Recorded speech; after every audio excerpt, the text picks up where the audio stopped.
सो इस वीडियो में स्टार्ट कर रहे हैं आपके साथ हम डिस्कशन किस सब्जेक्ट के रिलेटेड, इरिगेशन इंजीनियरिंग।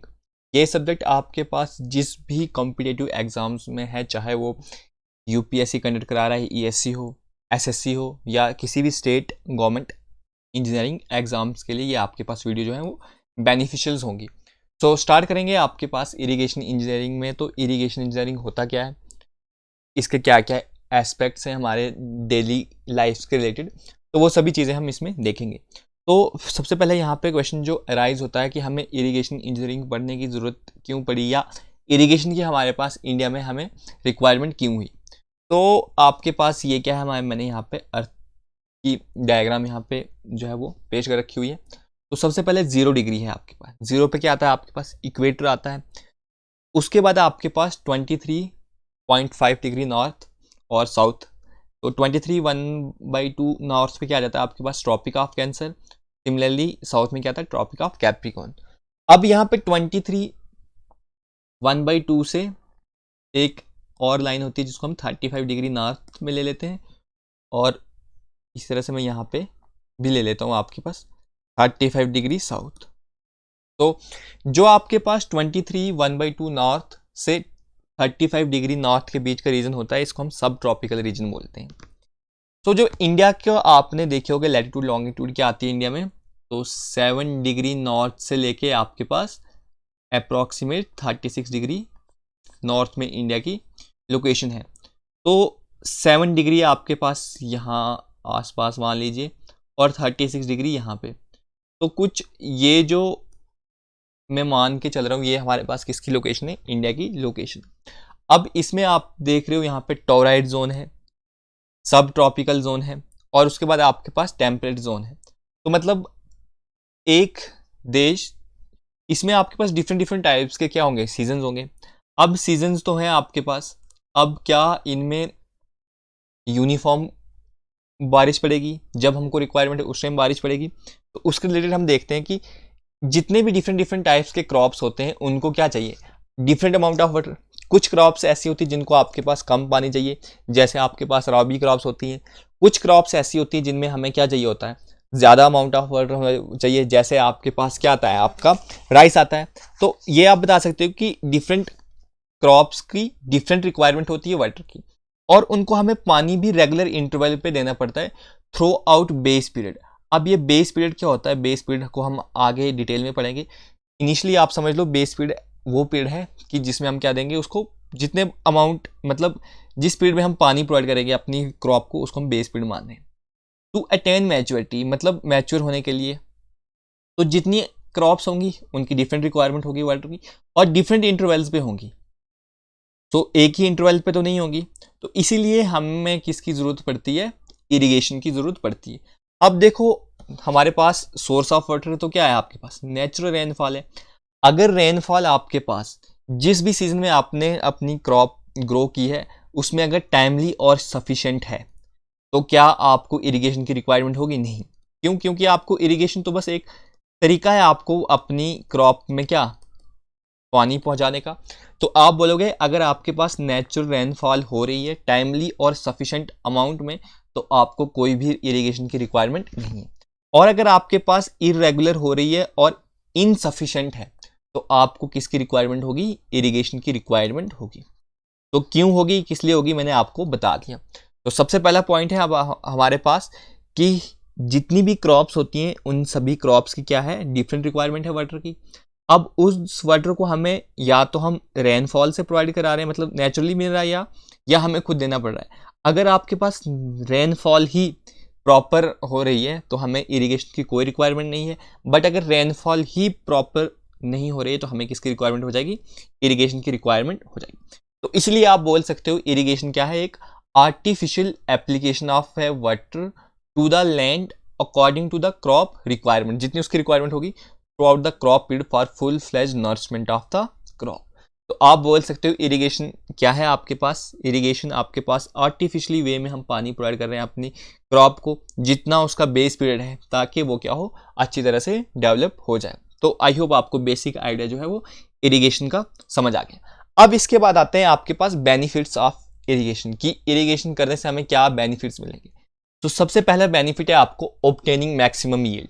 तो इसको आप ऐसे समझ सकते हो कि आपको यील्ड बहुत मिल जाएगी। अब आप बोलोगे कि यील्ड क्या होता है, तो यील्ड को मैं समझाने के लिए आपको एक यूनिट बता देता हूँ यील्ड का। सबसे पहले तो जो यील्ड होती है आपके पास, यील्ड होता है आपके पास कल्टीवेशन बाय एरिया। मतलब आपने किसी एक एरिया को हम जनरली इसमें किस में लेते हैं, हेक्टर लेते हैं यूनिट, और कल्टीवेशन लेते हैं टन्स में। तो एक हेक्टर एरिया में आपके पास कितने टन्स कल्टीवेशन हुई, उसी को क्या बोलेंगे हम, यील्ड। अगर इरिगेशन कर रहे हो आप, मतलब प्रॉपर अमाउंट ऑफ वाटर, जितना क्रॉप को रिक्वायर्ड है उतना क्रॉप को मिल रहा है, तो आपके पास क्या होगी, यील्ड ज़्यादा बढ़ जाएगी। यील्ड हमारे पास क्या हो जाएगी, इंक्रीज हो जाएगी। तो अगर आपको पूछा जाए कि 1 हेक्टर किसके इक्वल्स टू होता है, तो वो होता है 10⁴ मीटर स्क्वायर। और 1 टन कितने केजी के बराबर होता है, तो ये भी आपके पास जनरल बेसिक यूनिट है, मैं फिर भी बता देता हूँ। तो आपके पास 1000 केजीज के इक्वल टू होता है आपके पास। तो आप बोल सकते हो कि जैसे जैसे आप इरिगेशन फैसिलिटीज दोगे अपनी क्रॉप को, तो उसकी जो exact amount of water required होगा वो तो आपको पूरा हो जाएगा, तो उससे आपके पास क्या हो जाएगी, यील्ड ज्यादा आ जाएगी। सो नेक्स्ट कंसेप्ट आता है एलिमिनेशन ऑफ मिक्स क्रॉपिंग। मतलब मिक्स क्रॉपिंग होता है कि जब भी फार्मर 2 या 2 से ज्यादा क्रॉपिंग जो है करता है एक ही फील्ड पे, उसी को हम क्या बोलते हैं, मिक्स क्रॉपिंग बोलते हैं। अब अगर हमने मिक्स क्रॉपिंग कर रखी है, तो इससे हमारे पास क्या नुकसान होंगे, हमें यील्ड जो होगी वो क्या मिलेगी, कम मिलेगी। यील्ड होगी हमारे पास कम। अगर हमारे पास यील्ड कम है, तो हमारा जो क्रॉपिंग करने का मतलब, जो भी अगर फार्मर जिनका मेन सोर्स ऑफ इनकम ही आपके पास क्या है, फार्मिंग करना है, तो उनको अगर यील्ड ही कम मिल रही है, तो क्या उनको बेनिफिट होगा, कुछ नहीं होगा। सेकंड हो जाएगा कि आपके पास जो भी क्रॉप्स होंगी वो क्या हो जाएंगी, मिक्स हो जाएंगी। तो जब उनको आप मार्केट में बेचने जाओगे, तो उसकी वैल्यू क्या मिल जाएगी, कम मिल जाएगी। तो मतलब आप बोल सकते हो मिक्सिंग हो जाएगी, मिक्सिंग ऑफ क्रॉप्स। तो मिक्सिंग ऑफ क्रॉप्स जो है वो हमारे पास हो जाएगा। तो इसको कैसे हम एलिमिनेट कर सकते हैं, हम इरिगेशन एक एरिया में एक ही क्रॉप जो ग्रो होगी उसको हम ग्रो कर देंगे, और साथ में हम इरिगेशन प्रोवाइड कर लेंगे, तो उसकी क्या आ जाएगी, यील्ड आ जाएगी। अब देखो इसको मैं आपको समझा देता हूँ। जैसे मान लो मेरे पास ये एरिया है लैंड का, मान लेते हैं 1 हेक्टर है, या 4 हेक्टर मान लेता हूँ मैं, 4 हेक्टर है मेरे पास। तो इसको मैंने 4 डिफरेंट पार्ट्स में आपने पास ब्रेक कर दिया। तो मैंने मिक्स क्रॉपिंग कर रखी है, ठीक है। तो यहाँ पे मैं एक क्रॉप यूज कर रहा हूँ, यहाँ पे दूसरी, यहाँ पे तीसरी, और यहाँ पे 4th वन। अब जो क्रॉप 1 है आपके पास, जो आपके पास क्रॉप 1 है, क्रॉप 2, क्रॉप 3 और ये क्रॉप 4 आ रही है। अब क्रॉप 1 की मैं यील्ड मान लेता हूँ आपके पास कितनी आ रही है, क्रॉप 1 की यील्ड आ रही है मेरे पास 3 टन पर हेक्टर, ठीक है। उसी तरह से क्रॉप 2 की मान रहा हूँ, मेरे पास आ रही है 1 ton per hectare, 1 ton per hectare. और जो 3 है इसकी मान रहा हूँ मेरे पास आ रही है, मान लो 6 टन पर हेक्टर। और 4th वन आ रही है आपके पास 2 टन पर हेक्टर। तो टोटल आपके पास कितने टन जो है वो 4 हेक्टर में आ रहे हैं आपके पास। तो 6 + 1 7, 2 8 और 3 11। तो मतलब मेरे पास टोटल कितनी आ रही है, 11 टन्स आ रहे हैं मेरे पास टोटल यील्ड, 11 टन्स पर 4 हेक्टर्स में। अगर इसकी जगह आप देख रहे हो कि यहाँ पे जो क्रॉप 1 है, क्रॉप 1 ने कितनी दी है, 3 टन दे रखी है, 2 ने 1। अगर मैं पूरे एरिया में क्रॉप 3 को ही ग्रो कर देता, तो 4 हेक्टर एरिया था, 1 हेक्टर में अगर वो 6 टन जो है वो मुझे आउटपुट दे रही है, तो टोटल 4 हेक्टर में कितना दे देता है मुझे, 24 टन। तो आपके पास यील्ड कितना हो रहा है, देखो यील्ड भी आपके पास इंक्रीज हो रहा है। तो मिक्स क्रॉपिंग करने से फार्मर को क्या हो रहा है, लॉस ही हो रहा है। तो इसलिए हम क्या प्रोवाइड करते हैं, इरिगेशन प्रोवाइड करते हैं। ये सभी मैंने आर्बिट्रेरी वैल्यूज ली हुई हैं आपको बस ओवरव्यू देने के लिए। तो मिक्स क्रॉपिंग का आपको जो कंसेप्ट होता है वो समझ आ गया कि मिक्स क्रॉपिंग से हमारे पास यील्ड भी कम हो जाएगी। अब मिक्सिंग हो जाएगी क्रॉप की, क्योंकि आपने एक ही लैंड जो आपके पास एरिया है उसमें आपने डिफरेंट क्रॉपिंग की हुई है, तो वो क्या हो जाएंगी, इंटरमिक्स हो जाएंगी, तो जिसकी वजह से उसकी क्या हो जाएगी, मार्केट में वैल्यू कम हो जाएगी। सो नेक्स्ट आता है आपके पास generation of hydro electric power. तो अब आपको पता है जो आप पानी इरिगेशन के पर्पज से लाते हो, तो उसको आप किस में स्टोर कर सकते हो, डैम्स में स्टोर कर सकते हो। तो डैम्स में स्टोर करके उस वाटर से हम क्या कर सकते हैं, आपके पास हाइड्रो इलेक्ट्रिसिटी प्रोड्यूस कर सकते हैं। अब हाइड्रो इलेक्ट्रिसिटी प्रोड्यूस कर रहे हैं हम, तो उसको बेचने से हमें क्या हो जाएगा, रेवेन्यू जनरेशन हो जाएगी। अब रेवेन्यू जनरेशन कैसे होगी, क्योंकि हमने इरिगेशन फैसिलिटीज प्रोवाइड कर रखी है, तो उससे हमने क्या लाया है, मतलब मेन क्या चीज़ है, हमने पानी तो लाया। अब वो पानी जो है वो किसको हम बेचेंगे, फार्मर्स को बेचेंगे, तो आपको क्या हो जाएगा, रेवेन्यू जनरेशन हो जाएगी, मतलब किसको, गवर्नमेंट को क्या हो जाएगा, रेवेन्यू जनरेट हो जाएगा। नेक्स्ट आ जाता है आपके पास एफॉरेस्टेशन। एफॉरेस्टेशन बोल सकते हो आपकी इंडिया में, आपको पता है कि मैक्सिमम कौन सी कैनाल है, अनलाइंड कैनाल्स है। लाइन कैनाल्स क्या होता है, अनलाइंड कैनाल्स क्या होता है, ये हम आगे आने वाली वीडियोज में इन डिटेल इनके बारे में देखेंगे। अनलाइंड कैनाल होती है आपके पास कि जो मतलब आपके कच्चे, उनका लाइनिंग हो नहीं रखी है, सो उनके बेड से क्या हो सकता है आपके पास, मतलब पानी का डिस्चार्ज हो जाएगा, लॉसेस होंगे। अब लॉसेस हो रहा है तो सॉइल इरोजन के चांसेस होते हैं। अब सॉइल इरोजन के चांसेस को कम करने के लिए हम क्या प्रोवाइड करते हैं, एफॉरेस्टेशन कर लेंगे हम। तो हमने एफॉरेस्टेशन जो है वो वहाँ से कर लेंगे, तो आपके पास क्या हो जाएगा, ग्रीन आ जाएगा, और आपको फ्रेश एटमॉस्फेयर एनवायरनमेंट के भी जो इफेक्ट्स होंगे वो भी ओवरकम हो जाएंगे। नेक्स्ट आता है प्रोवाइड डोमेस्टिक वाटर सप्लाई। अब जो पानी हमने फील्ड में प्रोवाइड करना है, तो उस पानी को क्या कर सकते हैं, खुद भी तो यूज़ कर सकते हैं घर में, तो इसलिए आपके पास क्या आता है, प्रोवाइड डोमेस्टिक वाटर सप्लाई। अब आप बोलोगे कि हमने जो इसके इरिगेशन वाटर होते हैं इसके भी कुछ क्वालिटी पैरामीटर्स होंगे, जो हम इसी लेक्चर में, इसी यूनिट में आगे हम देखेंगे कि आपके पास कितनी कंसंट्रेशन सॉल्ट्स की होनी चाहिए, वो सभी देखेंगे। तो डोमेस्टिक वाटर सप्लाई के लिए भी इंपॉर्टेंट हो जाता है। Use as a navigation. अब नेविगेशन का क्या बोल सकते हो कि मैक्सिमम कैनाल जो होती हैं उनके साइड से हम क्या बना लेते हैं, हम ट्रांसपोर्ट कम्युनिकेशन वे बना देते हैं आपके पास। अब ट्रांसपोर्टेशन फैसिलिटीज़ हमने वहाँ पर डेवलप कर दी, तो उसको आप एज अ लैंडमार्क या नेविगेशन की तरह भी यूज़ कर सकते हो। तो आई होप आपको डिफरेंट बेनिफिट्स जो हैं वो आपको समझ आ गए किसके रिलेटेड, इरिगेशन के रिलेटेड। तो यहाँ इसमें से आपको 2-3 पूछ लेगा वो ऑप्शंस में, तो 1-2 दे देगा, तो आपको इसके रिलेटेड भी क्वेश्चन जो है बन के पूछा जा सकता है।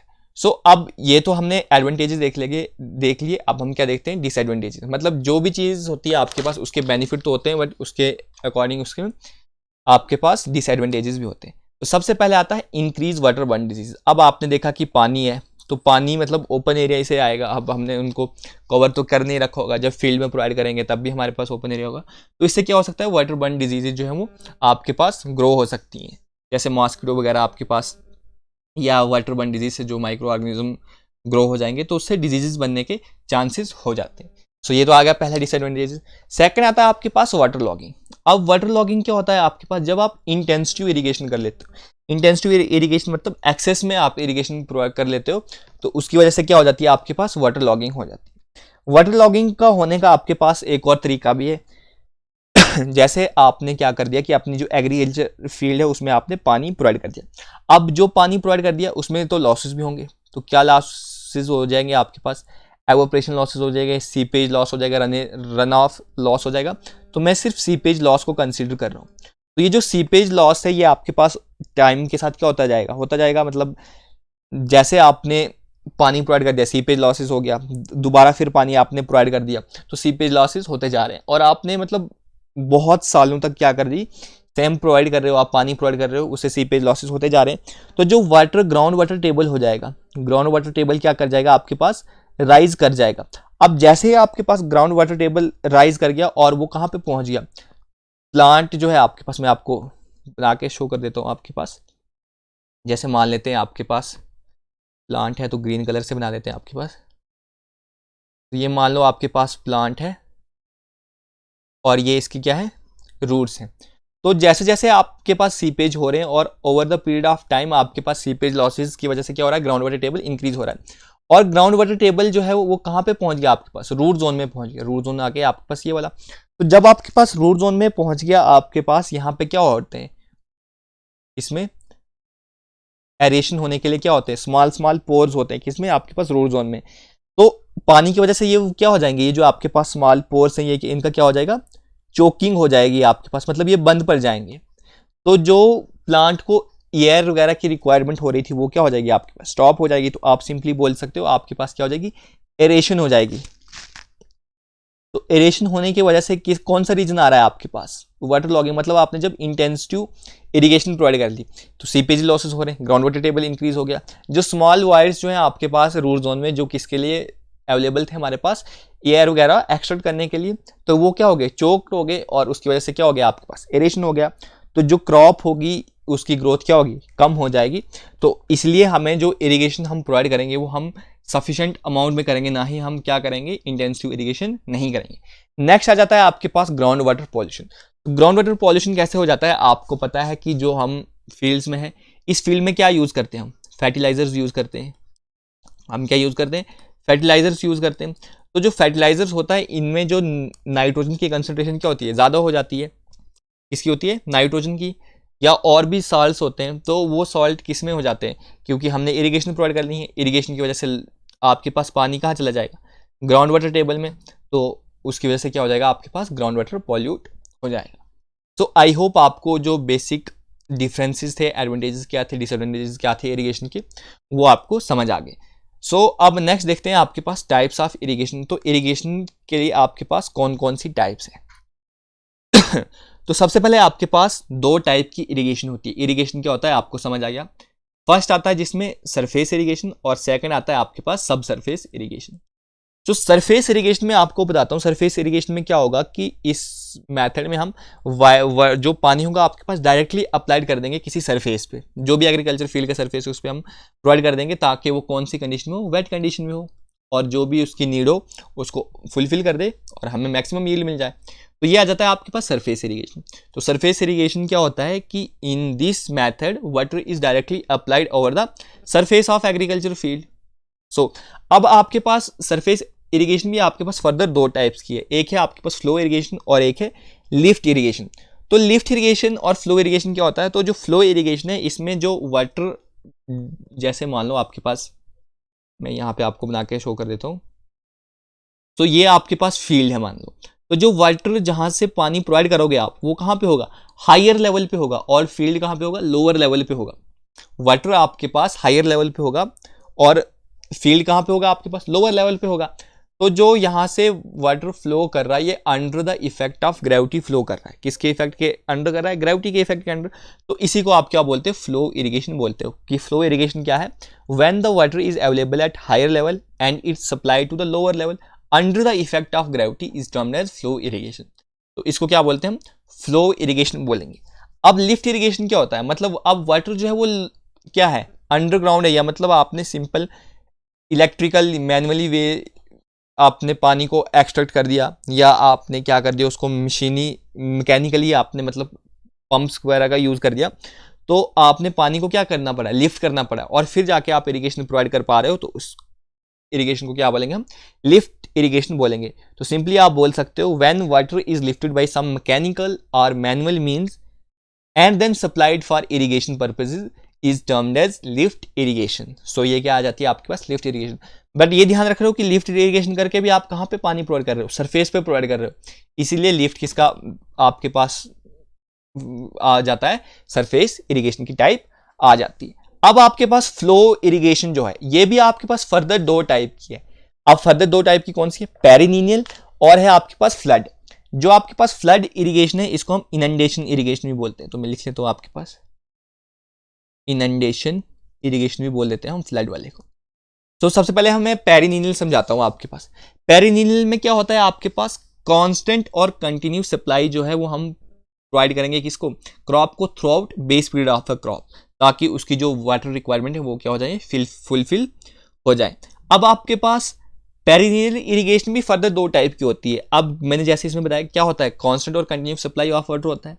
अब कांस्टेंट और कंटिन्यू सप्लाई ऑफ वाटर, या तो आपने क्या किया होगा, जहां से भी आप वाटर प्रोवाइड कर रहे हो उसको आपने डायरेक्टली कन्वर्ट किया होगा। जैसे आपने देखा होगा डाइवर्जन नेटवर्क, वियर और बैराज, तो वहां से आपने पानी अपने कैनाल में प्रोवाइड किया होगा। तो उस टाइप की इरिगेशन को क्या मैं बोलूँगा, डायरेक्ट पेरिनियल इरिगेशन। और अगर मान लीजिए मैंने वो पानी पहले स्टोर कर रखा है डैम्स वगैरह से, फिर वहाँ से मैं ले आ रहा हूँ, तो उस टाइप को क्या बोलूँगा मैं, उस टाइप को मैं बोलता हूँ स्टोरेज इरिगेशन। तो उसको क्या बोलूँगा मैं, स्टोरेज इरिगेशन। अब पेरिनियल में देख रहे हो मैंने क्या कहा था, कांस्टेंट और continuous supply of water provide करोगे। तो जो पेरिनियल इरिगेशन होता है इसको आप कंट्रोल्ड इरिगेशन भी बोलते हो। क्या बोलेंगे, पेरिनियल इरिगेशन को कंट्रोल्ड इरिगेशन। सो अब आ जाता है नेक्स्ट फ्लड इरिगेशन। अब फ्लड इरिगेशन में क्या होता है, हम पानी जो हमारी जो फील्ड होगी उसको फ्लडेड कर देंगे, ताकि जो उसके सैचुरेशन हो जाए वो फुलफिल हो जाए और लॉसेस को भी वो ओवरकम कर जाए।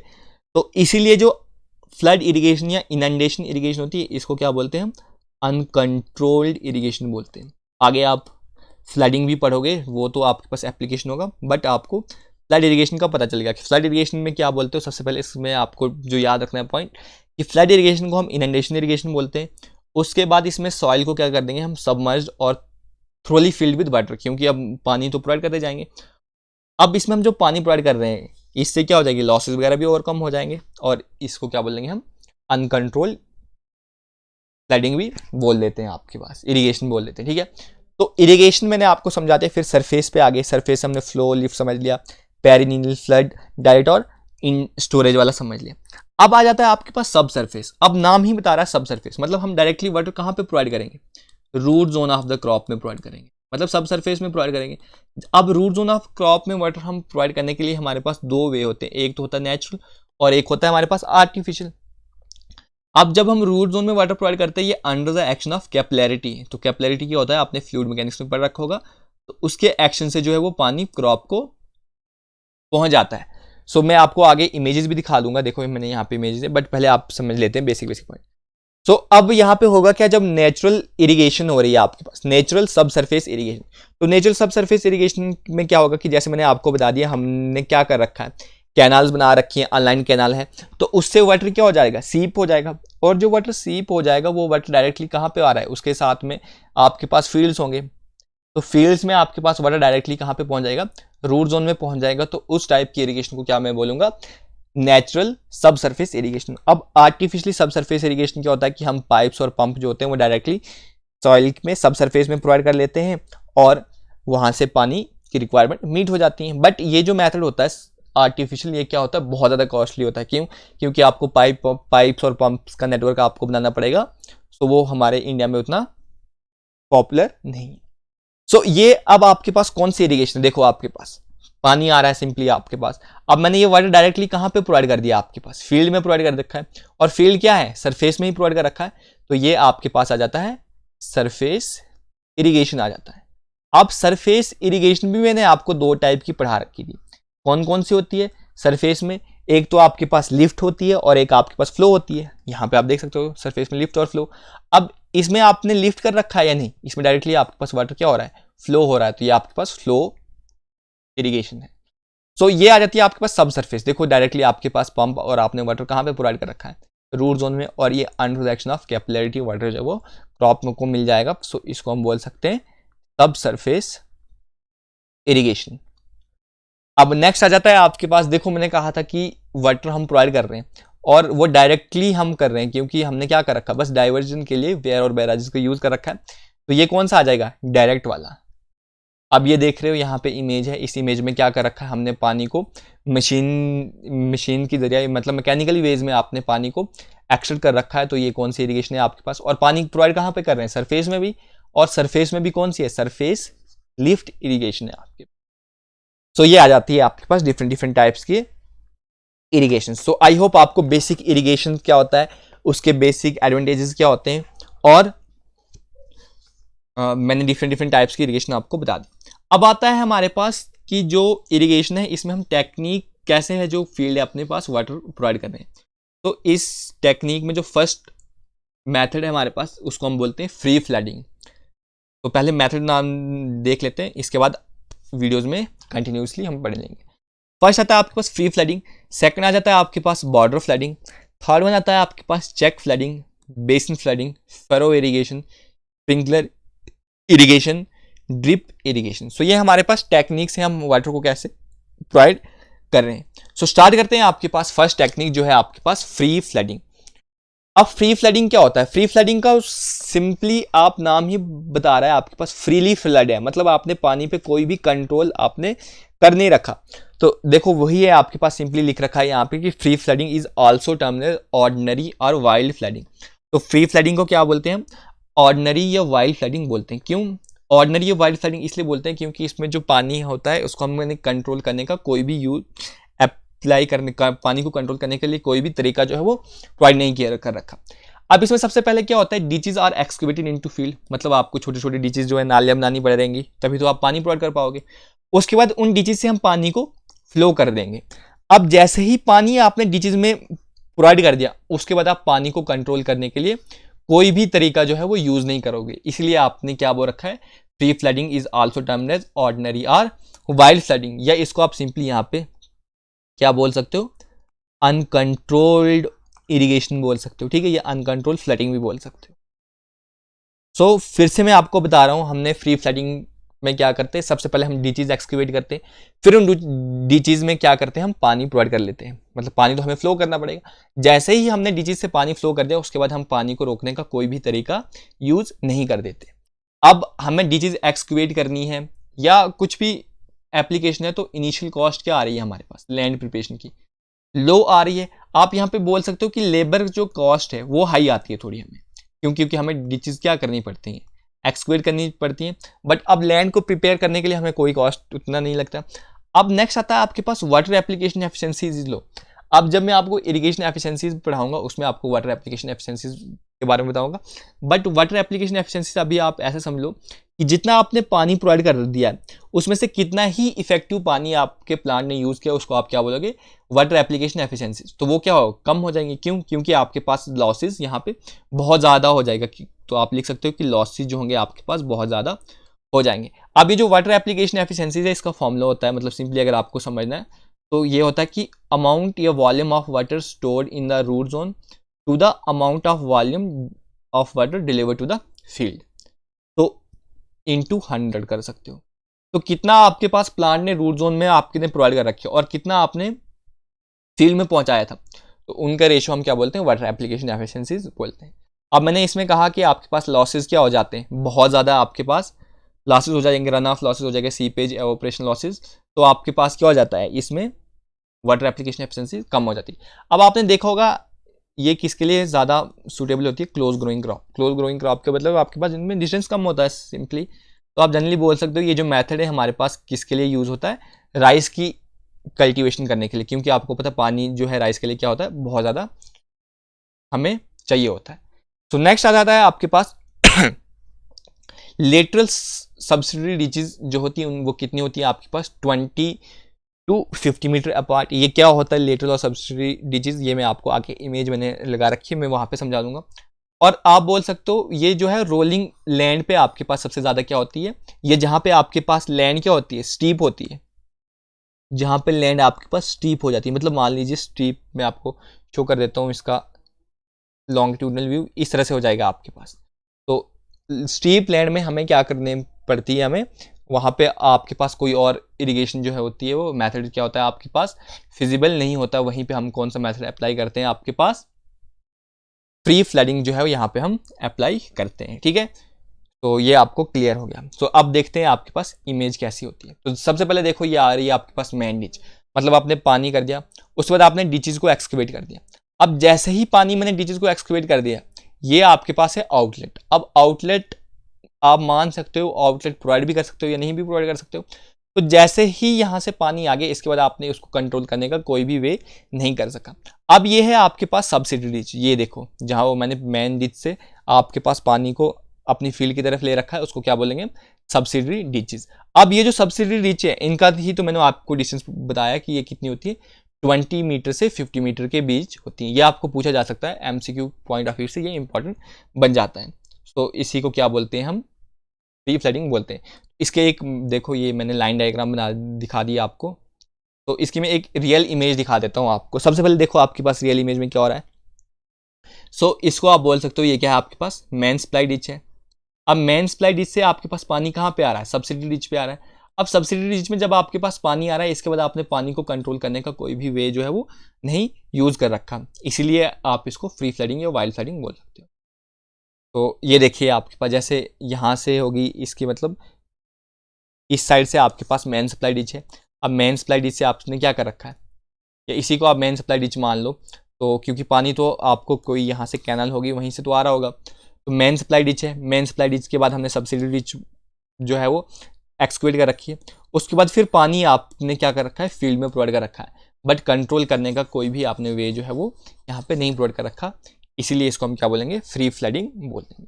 तो ये आ जाता है आपके पास फ्री फ्लडिंग। अब नेक्स्ट टाइप है आपके पास बॉर्डर फ्लडिंग। बॉर्डर फ्लडिंग जो है आपके पास बहुत लंबा लेक्चर आ जाएगा इसके रिलेटेड, तो इसको हम देखेंगे आपके पास नेक्स्ट वीडियो में। सो आई होप आपको बेसिक इंट्रोडक्शन जो मैंने बता रखा है आपके पास कि इरिगेशन क्या होता है, उसके एडवांटेजेस क्या होते हैं, डिसएडवांटेजेस क्या हैं आपके पास, तो वो आपको समझ आ गया। ठीक है, इस वीडियो में इतना ही रखते हैं। नेक्स्ट वीडियो में आपके साथ हम डिस्कस करेंगे वाटर फ्लडिंग। ठीक है, thank you, thanks for watching, keep learning, bye.